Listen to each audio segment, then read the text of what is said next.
যারা পরের হক মেরে খায় তাদের ইবাদত কতটুকু কবুল হবে এ বিষয়ে যদি কিছু ব্যাখ্যা জানাতেন। ভাই, পরের হক যদি কেউ মেরে খায় আর এই লোক ইবাদত বন্দেগী করে, ইবাদত বন্দেগীতে তার আমল নামা কিন্তু বাড়তে থাকবে। কোরআন হাদিসে কোথাও নাই যে পরের হক মারলে তার ইবাদত আমল নামা যুক্ত হবে না, এরকম কথা কোথাও নাই। আপনি পরের হক মারেন, অন্যের সম্পদ আইল ঠেলেন, অন্যের টাকা মেরে দেন, অন্যের টাকা আত্মসাৎ করেন, গম চুরি টিন চুরি করেন, অন্য আরো কিছু চুরি করেন, করে আপনি অর্থ আত্মসাৎ করতে থাকেন।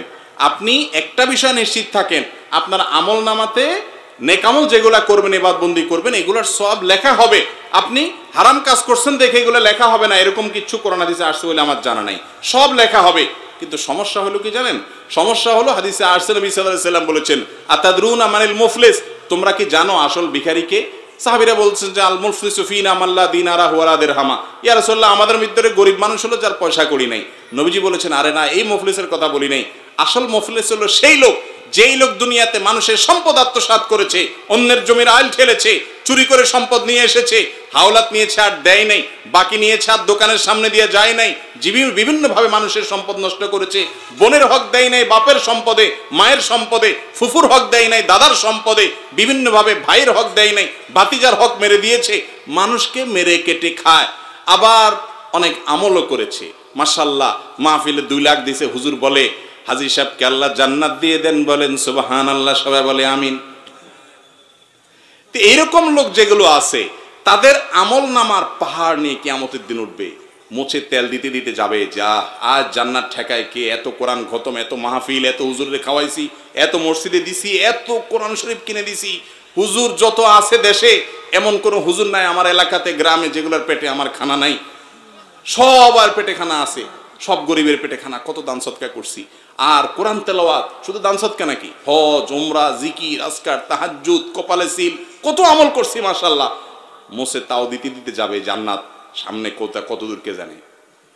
আল্লাহ রাব্বুল আলামিন হাদিসে আসছে, ওই জায়গায় যখন ওই লোক আমলের পাহাড় নিয়ে যাবে, কিন্তু ওই যে মানুষের হক মারছে আবার সাথে ইবাদতও করছে, আমলের পাহাড় নিয়ে যাবে, তখন আল্লাহর কাছে কিছু লোক এসে ঘিরে ধরবে তাকে, ঘিরে ধরে বলবে, আল্লাহ, এই যে লোক ইয়া বড় হাজী সাহেব, গাজী সাহেব, শেখ সাহেব, মুফতি সাহেব, মালানা সাহেব, সভাপতি সাহেব, সেক্রেটারি সাহেব, কেশিয়ার সাহেব, সদস্য সাহেব, কমিটি সাহেব, অমুক সাহেব, তমুক সাহেব, এই সাহেব অনেক আমল করছে, আল্লাহ সব ঠিক আছে, মাগার আল্লাহ আমি একজন রিকশাওয়ালা ছিলাম, অন্যায়ভাবে আমাকে একদিন একটা থাপ্পড় দিছে, ভাড়াটা দেয় নাই, আমি তো দুনিয়াতে আর জোর করে আদায় করতে পারি নাই, ক্ষমতা ছিল না, তুমি তো আহকামুল হাকিমিন, তুমি তো সকল বিচারকদের শ্রেষ্ঠ বিচারক, তোমার তো ফামাই ইয়ামাল মিসকালা যাররাতিন শাররান ইয়ারা, চুল পরিমাণ খারাপ কিছু করলেও তুমি তার বিচার করার কথা, আমি আজকে বিচার চাই। আল্লাহ বলবেন, এখন তো আর টাকা ফেরত দেওয়ার সুযোগ নাই, ঠিক আছে, আমল যেগুলা কষ্ট করে নিয়ে আসছো ওখান থেকে তাকে কিছু দিয়ে মামলা নিষ্পত্তি করে দিবেন, যাও তুমি চলে যাও। আরেকজন আসবে, আরেকজন আসবে, আরেকজন আসবে, আরেকজন এসে বলবে আমার আইল ঠেলছে আল্লাহ, আমি জানতাম না। আরেকজন বলবে আল্লাহ আমার লাউটা চুরি করে নিয়ে গেছে। আরেকজন বলবে আল্লাহ দোকান থেকে বাঁচিয়ে নিয়ে আর দ্বারে কাছে হাঁটে নাই। আরেকজন বলবে আল্লাহ বিচারের নাম দিয়ে আমার কাছ থেকে টাকা নিয়ে বিচার করছে, নেতা ছিল এলাকার।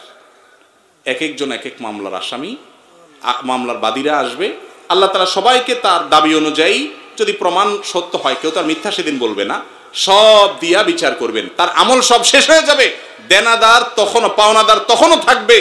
এবার তো আমল শেষ, কি দিয়ে দিবে?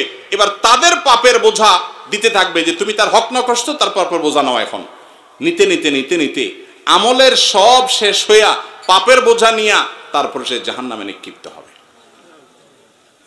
তাহলে অন্যের হক আত্মসাৎ করে, মানুষের হক নষ্ট করে, মানুষকে কষ্ট দিয়ে, মানুষের প্রতি অবিচার করে, আমলের পাহাড় আর ইবাদতের পাহাড় করে কোনো লাভ হবে? আল্লাহ আমাদেরকে বুঝার তৌফিক দান করুন। আমল খুব বেশি দরকার নাই বাবারে, ফরজ মেন আমলগুলা করেন, কোনো মানুষের হক নষ্ট করিয়েন না, আপনি নিশ্চিন্ত থাকেন, আপনি জান্নাতে যাবেন ইনশাআল্লাহ।